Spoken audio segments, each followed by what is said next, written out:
Welcome to news అడ్డా. కార్వాన్కి ఆ పేరు ఎలా వచ్చింది? కార్వాన్ తెలంగాణ రాష్ట్ర రాజధాని హైదరాబాద్లోని ఒక ప్రాంతం. ఇక్కడ ఎక్కువగా వజ్రాల వ్యాపారం జరిగేది. కార్వా కోసం వచ్చిపోయే కూడలి ప్రాంతం కాబట్టి దీనికి కార్వాన్ అని పేరు వచ్చింది. కుతుబ్ షాహీలు పాలనలో ముఖ్య వాణిజ్య కేంద్రంగా చాలా ప్రాముఖ్యతను సంతరించుకుంది. ఒకప్పుడు వజ్రాలు రాసులుగా పోసి అమ్మేవారు. గుజరాతీ వజ్ర వ్యాపారస్తులు వజ్రాలను ఇక్కడే పోసి విక్రయించేవారని ప్రతీతి. వ్యాపారస్తులకు సాహుకారి అని పేరుండేది. ఈ ప్రాంతాన్ని సాహుకారి కార్వా అని కూడా పిలిచేవారు. కోహినూరు వజ్రంను కార్వాన్లోని సానపట్టారని స్థానిక పెద్దలు చెప్తారు. కార్వా అంటే వ్యాపారం కోసం వచ్చిపోయే కూడలి అని అర్థం. అలా వజ్రాలు ముత్యాల వర్తకుల కూడలిగా సాహుకారి కార్వాన్గా చరిత్రలో ఒక వెలుగు వెలిగిన ప్రాంతం ఇది.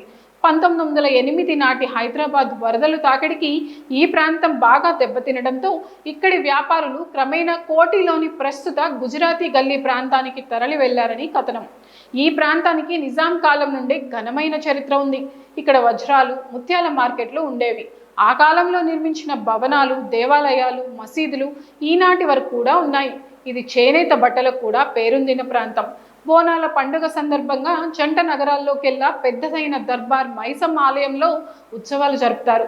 ప్రతి సంవత్సరం కార్వాన్ నియోజకవర్గం పరిధిలోని పలు ప్రాంతాలలో యాదవులు సదర్ ఉత్సవాలు ఘనంగా నిర్వహిస్తారు.